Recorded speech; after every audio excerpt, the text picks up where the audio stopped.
104.7 The Cave. KKLH, Marshfield, Springfield. A proud member of the Kansas City Chiefs radio network. Touchdown, Kansas City!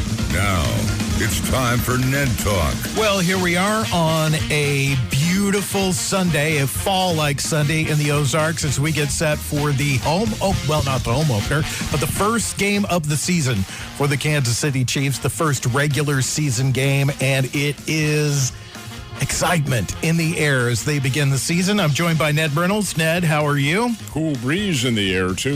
It came whipping in about 1 or 2 this morning. That was pretty great. Pretty great. Doing great, as you mentioned. Beautiful day, and what more could you want? Opening to the National Football League season for almost all the other teams.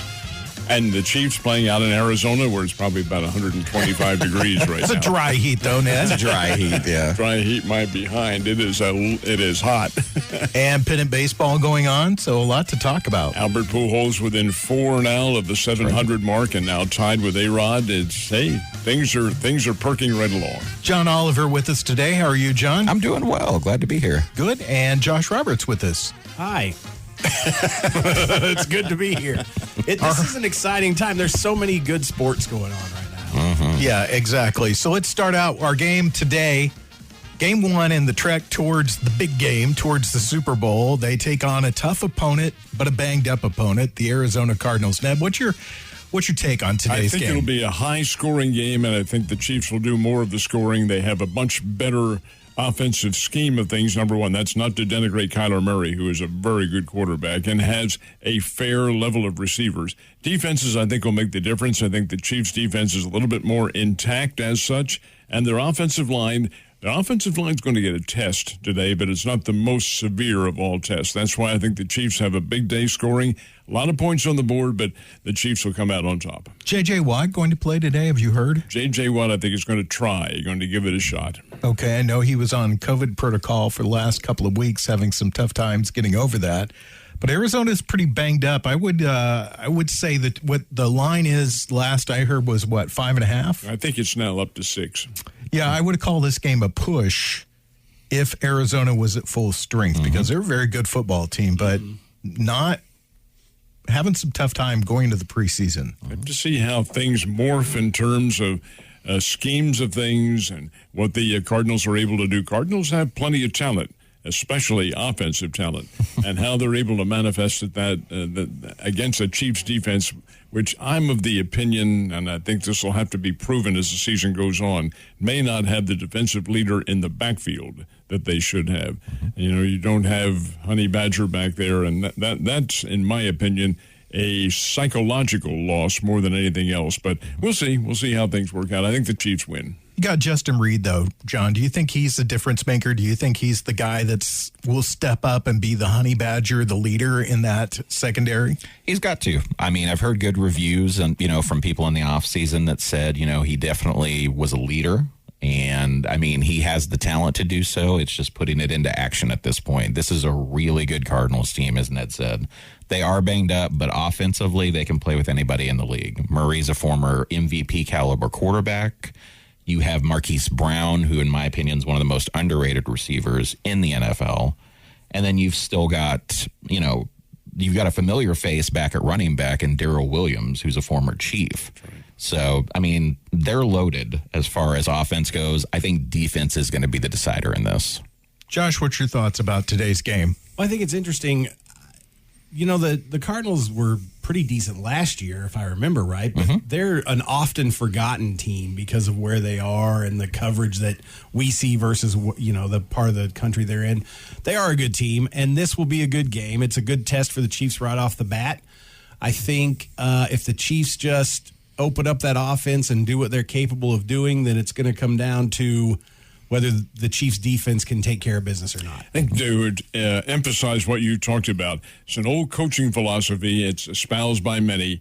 Not how you start a season, it's how you ended it. And last year, the Cardinals ended it in terrible. Remember, they got off to a great start. They were 6-0, maybe 7-0, and then went right downhill with the injuries. Yep.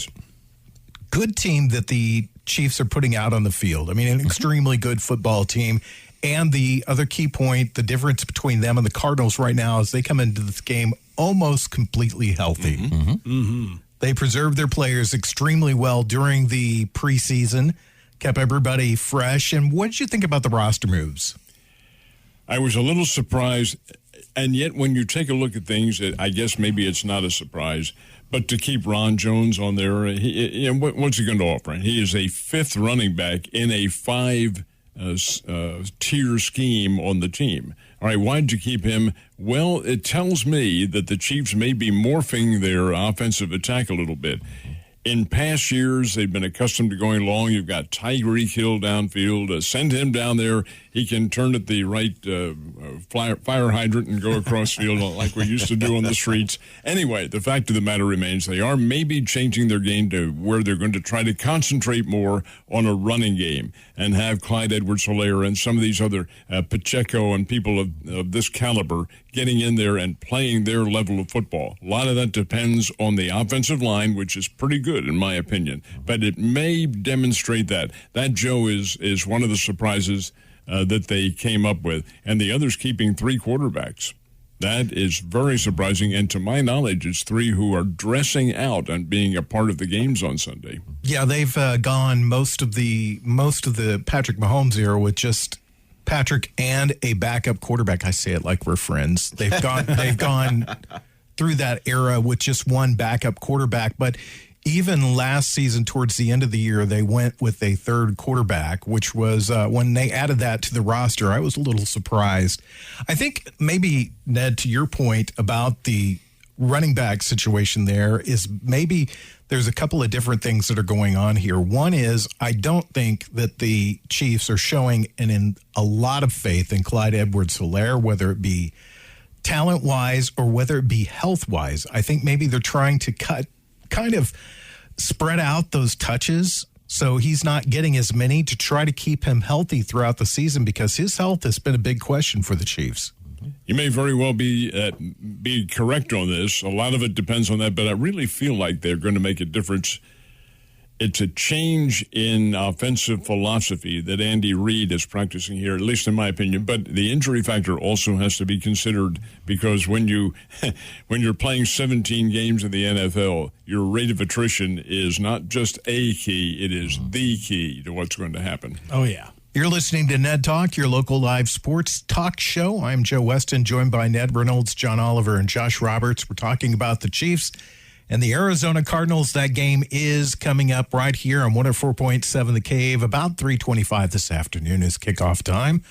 Let's get John's opinion because they've got a very good receiving core. But I think there are a bunch of guys out there that have to prove themselves or at least feel like they've got to prove themselves. You read my mind on that. So, there's a song called The Kids Are All Right. Yeah. Well, that's what I'm hoping is going to be the case this year for the Chiefs. They've got a lot of young talent, and it's a good problem to have. You mentioned Helaire. Keeping Jones, I think, is dual. It creates a little bit of a competition to try to push Helaire. I think that's part of it. They kept Isaac Pacheco, who I'm excited to see how he does during this year. And then Jones is a guy that is valuable to another contender that may have a running back depth problem later. A Baltimore, if they get banged up again or someplace like that. He's somebody that can easily be dealt and create that opening if Helaire does start fast. Sky Moore is one to watch on kick returns. It's funny how the changing of the guard's kind of happening with that because now Mecole Hardman is going to be a big part of this offense this year, we assume. But Sky Moore is now that guy that may work himself from special teams into getting some catches and a lot more targets. You're a big Mecole Hardman fan. Do you think this is going to be his season, a turning point for him? This is make or break. Yeah. There's no question about it. He has got to step up this year, and anything less than an 800-yard receiving season is not acceptable at that point. Just like the Chiefs kind of cut bait with Byron Pringle last year, if Hardman does not step up, he's going to be gone. And then on the other side of the ball, the defense, you've got McDuffie starting. You have Karlaftis starting. You have Nick Bolton and Juan Thornhill. Time's up for Thornhill, too. This needs to be the year where he steps up. Bolton had a phenomenal season last year. I don't have many concerns about him. The question is, what will be the response to Karlaftis and McDuffie when they're in actual game situations? Do they have the maturity level to step up and be those starters, or are they going to slide a little bit until they get their feet wet in the NFL? Chiefs have a very underrated, very young, very good linebacking core. Willie Gay, Bolton, and Chanel that you were talking about. They don't get a lot of press, but you hit it right on the head when you said Bolton had a good year. Had two guys last year had extremely good rookie seasons. Nick Bolton, and of course the other one's Creed Humphrey. Yes. Josh, turning to you. What do you think's the key point for the Chiefs and their roster moves and what they're trying to say as they go into this season? Well, I think, to what Ned was saying, I think they're wanting to set up the pass by running the ball more. And I think that's important. I think that's something that's been lacking in their offense the last couple of years. The run threat has not been there. And I feel like they do want to establish that. And that's probably why they kept Ron Jones, because otherwise he's not worth it, in my opinion. So that's going to be a key. If they can establish some run, get those 8 in the box or 7 in the box or whatever it takes, then that opens up all of those receivers that you're talking about to make those big plays that you want them to make. My biggest concern is always going to be the defense, because I love good defense, and they've got a lot of talent on paper, but these guys just haven't shown they've got potential. It hasn't been realized for me yet. And so that's what I want to see. I want to see Karlaftis. I mean, nobody's going to get 7 sacks in a single game like Von Miller did for Buffalo. But I want to see these guys getting to the quarterback, creating pressure, making the opposing teams make bad decisions, because then that's going to make the D-backs look even better if they can get some interceptions or things like that. I mean, the time for the linebacking core and the defensive line to really push. That's what they need to be doing. Mm-hmm. On the other side of the ball, Ned, talking about the Arizona Cardinals and kind of going to what John said, this is sort of a make or break year for Kyler Murray. He came out with an extremely good rookie season. He played their way into the playoffs. Then last year, they could not buy a win in the second half of the season.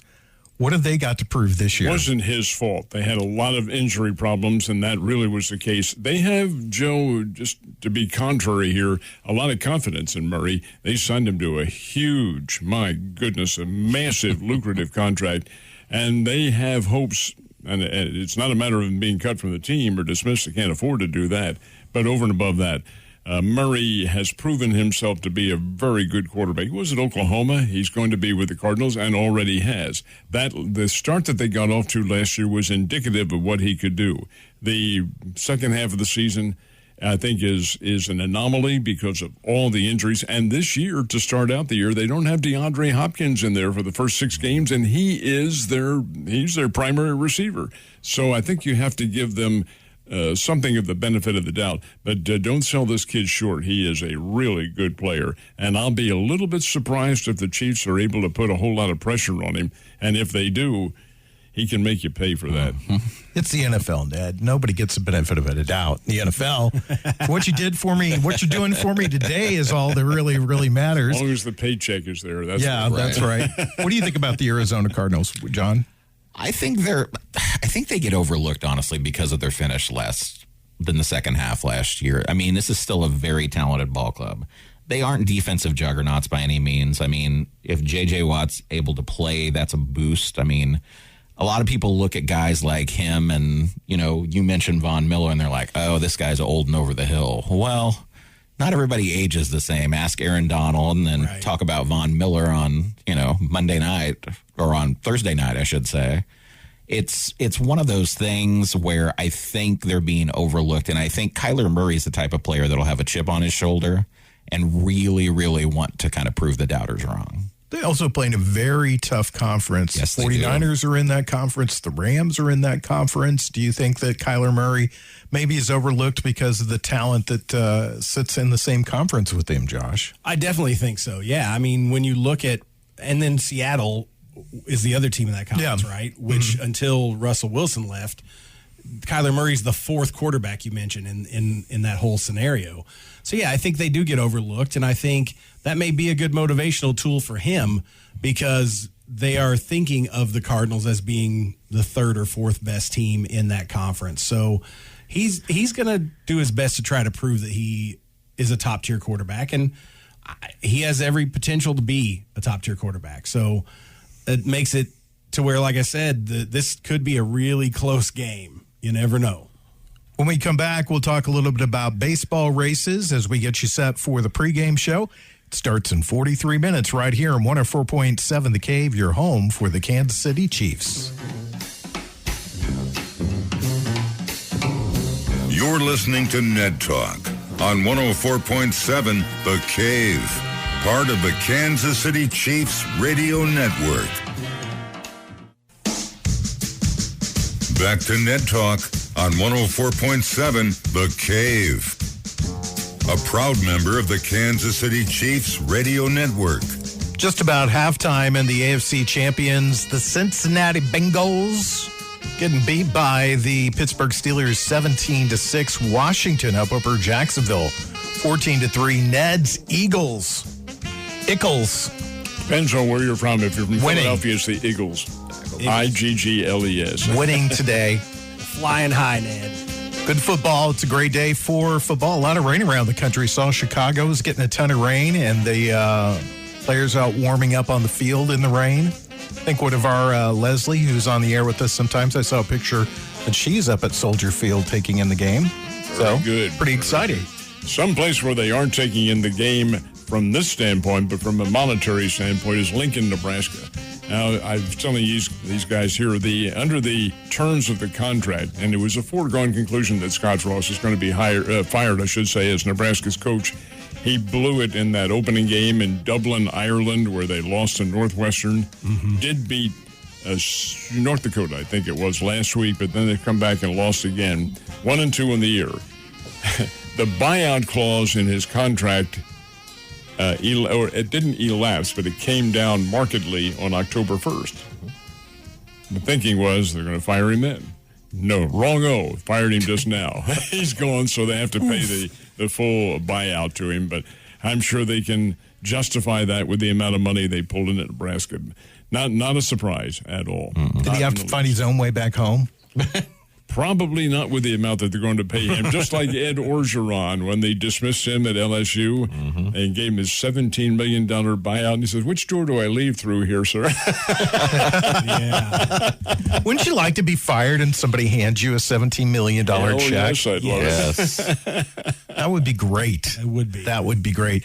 We have been talking football because today's the Chiefs' season opener. They take on the Arizona Cardinals. It's happening right here on 104.7 The Cave and out in Arizona. So you can listen to it here if you can't go to Glendale. So we'll be out here talking up until 2 o'clock. That's the start of the Chiefs pregame show with Dana Hughes, Mitch Holtis, Art Haynes, Dan Israel. So you get to listen to us chat for a little bit. Let's talk about college football for just a minute before we turn it over to talking about baseball. Yesterday, a surprising day. Were you surprised at all about the Alabama game?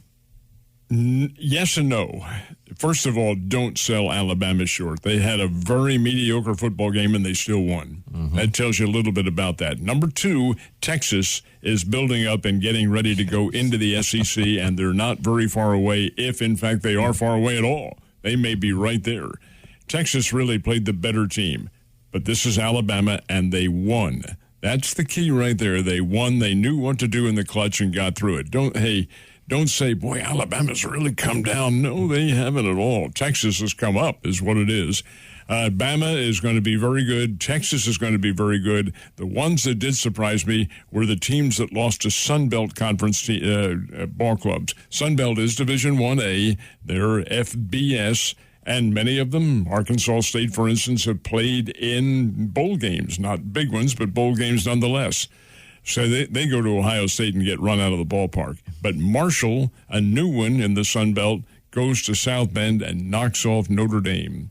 And Appalachian State, and I think they are now Sun Belt. I know they're D1. This is not the same level of Appalachian State that knocked off Michigan back about 2 decades ago, whenever that was. This is a D1 team. But going to College Station and beating Texas A&M down there, that is a surprise. Very big surprise to me. Anyway, those games, yeah, the surprising factor there, Washington State, which is an also-ran in the Pac-12, goes to Wisconsin and beats them? Oh, Wow. my gosh almighty. That shouldn't be. Beat them 17-14, I think it was. Yep. There were other surprises, but those in particular I found to be very much of an eye-opener. Do you think Alabama hangs on to the number one spot? They have. They already have in the college coaches poll, which comes out on Sunday. The big one, the kind of the Rosetta Stone for bowls, or not bowls, but college ratings, is the Associated Press, and that comes out about midday tomorrow. I will be a little bit surprised that Bama's there. I think Georgia will be, but nonetheless, 1 and 2 doesn't make any difference until late in the season. And we had a big victory on Thursday night, too, Missouri State Bears football team. It was not an easy victory. No. Here comes Tennessee Martin into town, and Tennessee Martin, folks, is pretty fair football team. Dresser Wynn, their quarterback, who was the same QB as last year, upset the Bears here. He had his way passing against the Bears. They're going to have to do some work in the deep backfield, but the one thing the Bears did have was Jason Shelley at quarterback. He makes the team go. He is so elusive back there. He also went to his running game and had the transfer from Kansas State, who ran for 1 yard in the first game, ran for 124 in this game. Nice. Therein lies the difference. Bears were able to win 35-30 over a good Tennessee Martin team. Now this week, Fayetteville. Now, hoping for a win. Of course not. That's not going to happen.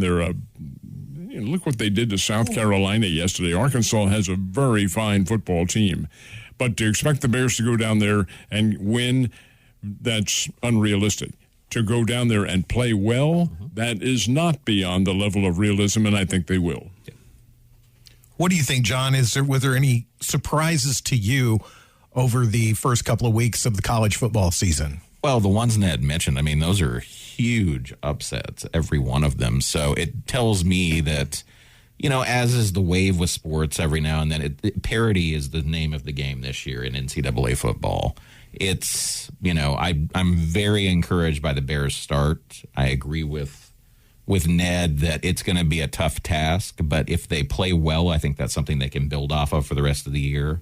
Ned, I don't know if you feel the same way. Watching the Bears this year, there is an air of confidence that I've never seen with that team. And I think Jason Shelley's a big part of that. He is obviously the reason why he's come in with the leadership. You see him on the bench and watch his demeanor down there with the other players. They're looking to him as the leader out on the field. He's already proven it. Heck, he quarterbacked to Utah, for instance, and then Utah State. I think he quarterbacked in JUCO as well. Hey, the guy's been around. He knows what the game is. He is a veteran. He can get the job done, has the right mindset to lead the team. That's what you have to have in the field. You can have a guy with immense talent, but if he's not a leader, doesn't make any difference. What about you, Josh? Of course, you're our resident Bama fan. Did you? Was there any hand wringing yesterday during the game? Sweating profusely? I was cussing. I was that beyond. Doesn't sound like you. I was cussing up a storm. Alabama had more penalties in that game than any other game in the Nick Saban era. Just take that into account for a second. They played horrible, but they did still eke out a win, which, as Ned was, I agree with Ned. They didn't deserve to win. Texas was the better team. Texas just didn't capitalize on all the mistakes that Alabama made. But I will say this, there were a couple of other big upsets in college football this weekend. BYU beating Baylor is a big one. Yep. BYU is 21 and Baylor was number 9. And then Kentucky beating Florida is big because Kentucky, no matter what anybody says, is a basketball school. And their football program's off to a good start. Is that it's your phone ringing over there. It's Coach Stoops is on the line. He wants to talk to you, right? Yeah, I'll let it go to voicemail. He'd like to have a few words with you right now about that. I mean, what do you think? I mean, one thing I saw a little story yesterday that came across about Nick Saban going after his players for doing some taunting and jeering during the game. Yeah, I mean, as much as Alabama wins, that is part of his coaching of these players. They're not arrogant. They're not like the Florida States and the Miamis of the 80s when we were growing up. They play the game, they win, they move on. And so I I'm sure he did get on him for taunting and jeering because that's not part of the way that he coaches players. There was one incident that stood out in my mind. There were several, of course. The D-back committing back-to-back interference calls and so forth that cost him a score. But one of the Texas players gets tackled out in the flat. He starts to get up, and here comes this big defensive lineman, pushes him back down again, right in front of the official. Right. And the official kind of, did I just see this? Here comes the flag, and you get an unsportsmanlike conduct penalty. That you do not see at Alabama, but we did yesterday. Right. They had so many defensive offside penalties and unnecessary roughness that they lost their composure, and it took them a while to get it back. And I mean, they had 17 penalties in that game. Keep in mind, this is a relatively young Alabama team that he has, and here they are now playing in front of big crowds. They're accustomed to that at home. Right. But here you had, when they seated at Memorial Stadium, 105, 106,000, is that what it is? Crazy like that. And it was LOUD down there. It was what? I hate it when you spell. I do. You're Glendale, I understand. Takes me a minute. One more thing I'll say, Joe. I don't think Alabama will be number one with the AP poll. I think they'll drop to number 2. Interesting take on that. Just saw Patrick Mahomes walk on the field. He's wearing a tribute jacket to Len Dawson. Nice. That is awesome. When we come back, we'll talk about baseball. It's Ned Talk on 104.7 The Cave.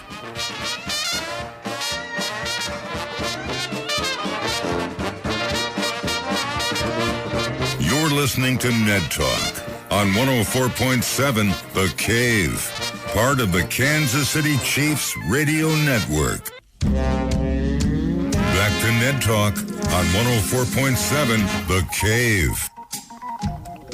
A proud member of the Kansas City Chiefs radio network. We're not very far away from the beginning of the Chiefs pregame show. Actually, about 39 minutes away. Oh, it's less than that. It's about 19 minutes away. Can't do math. Went to Glendale. You guys know that. It's all part of me just sitting here staring at numbers.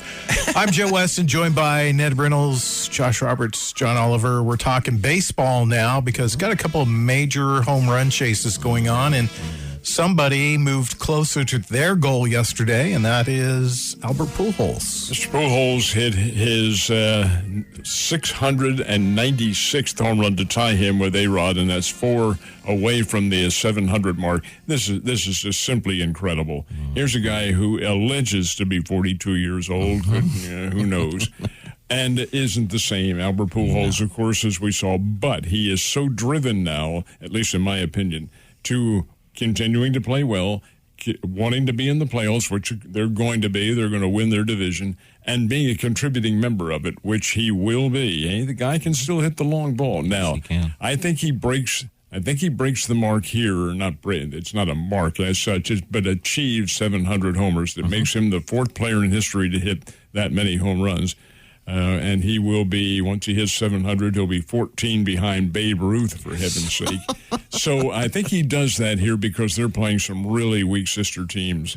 They have the Milwaukee Brewers after this series, and I don't think they're very good at all, frankly. No. Then you have, I think, Cincinnati, and do have a couple of games in Los Angeles and San Diego, but still, the rest of your series, they have to go to... They're in Pittsburgh now. Go back there again to end the season 2 weeks from now or 3 weeks, whenever it is.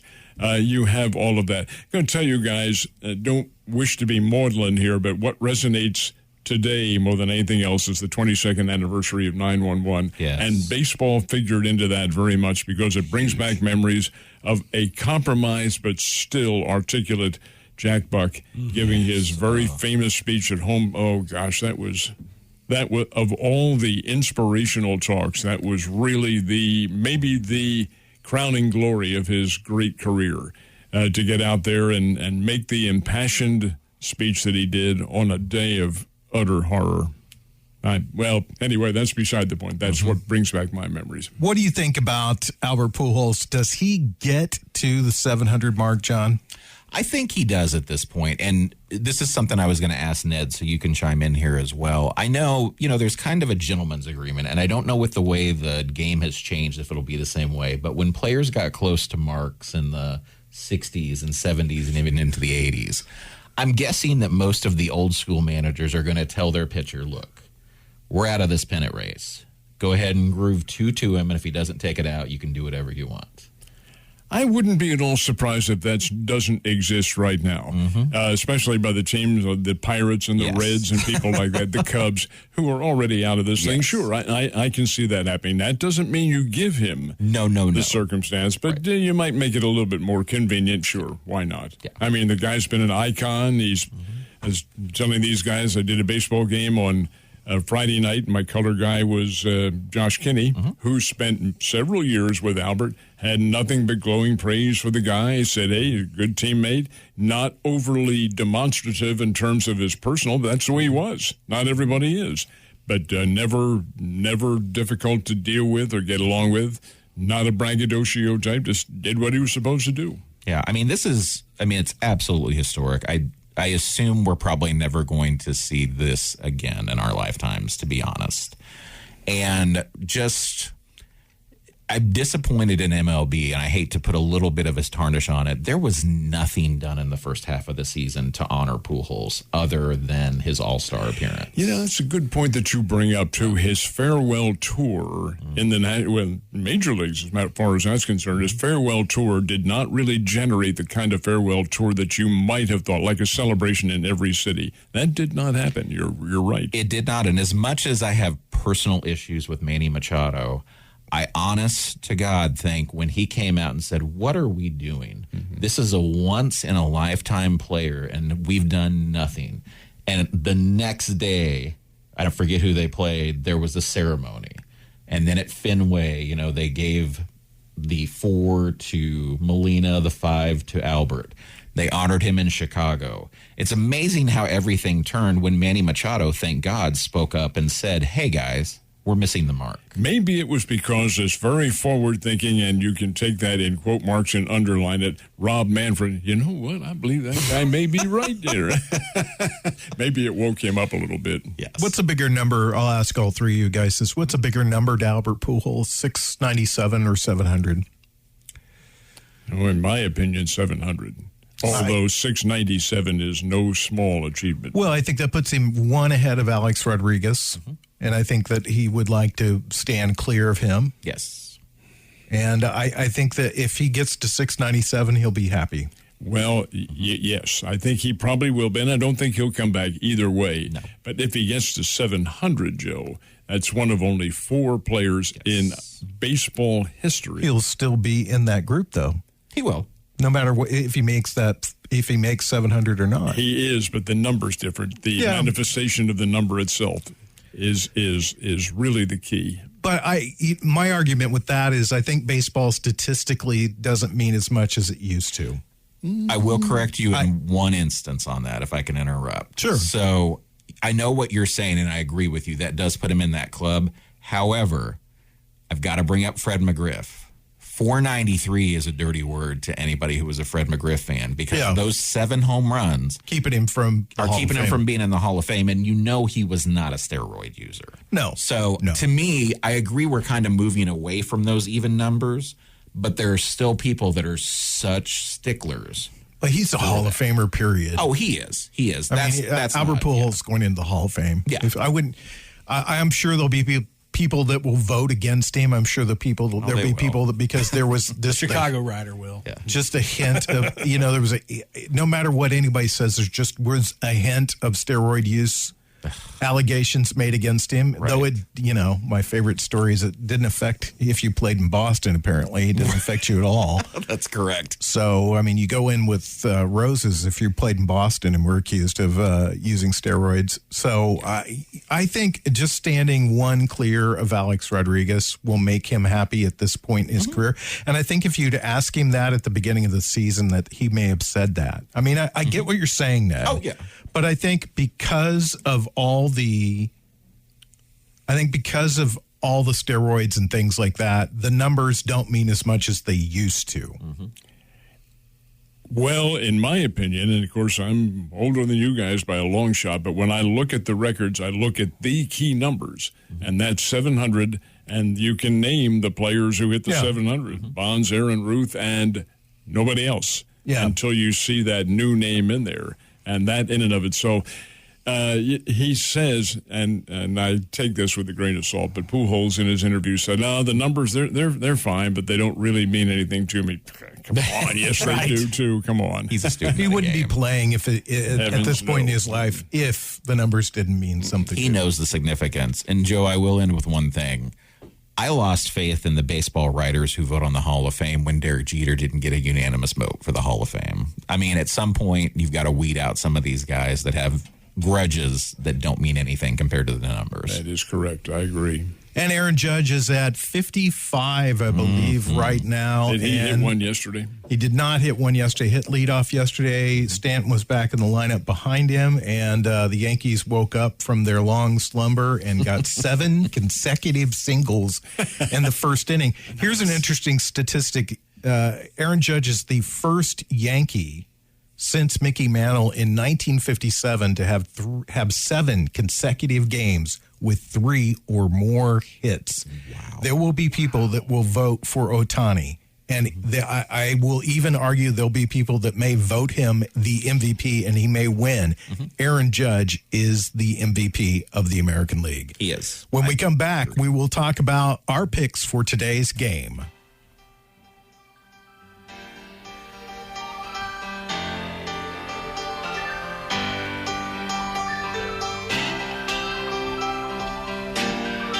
You're listening to Ned Talk on 104.7 The Cave, part of the Kansas City Chiefs Radio Network. Back to Ned Talk on 104.7 The Cave. A proud member of the Kansas City Chiefs Radio Network. About 3 minutes away from the start of the pregame show, so let us do our picks. We'll start with Ned Reynolds. Ned, who do you got? And the Chiefs, and I think the Chiefs win. I'll go with a score of 37 to 20. 37 to 29. We'll pick a hybrid number there. But I do think the Chiefs have far more offensive abilities than the Cardinals do. It's the defense that makes a difference. So you think they're going to beat the over then? They're going to go over today. What was the over? 57 and a half. Play the over. All right. John, what about you? What do you think? I'm going to be similar but a little different. I think the receivers are going to shut up the critics today. And I'm going to go Chiefs 34 and Cardinals 28. Josh Roberts. I think it's going to be 35-30 Chiefs. Not much defense in this one. A lot of good offense. I'm going 32-17 Chiefs, and I think that they will win the game really easily. I think they're just going to have their way, and in the second half, they'll take their foot off the gas. All right, guys, well, it's a short week. We'll see you on Thursday. And we start at what time? Well, we start at 5 o'clock. 5 o'clock on Thursday. You're asking me? I'm the person that screws up numbers all the time. I wanted you to expound on it and tell the audience. Yeah, 5 o'clock. Well, you could have done that. You've got a mouth, too. You know how to use I it. love this show. You are Thanks, the Ned. host. Thanks, Josh. Thanks, John. We'll see you on Thursday. Thank you, Joe.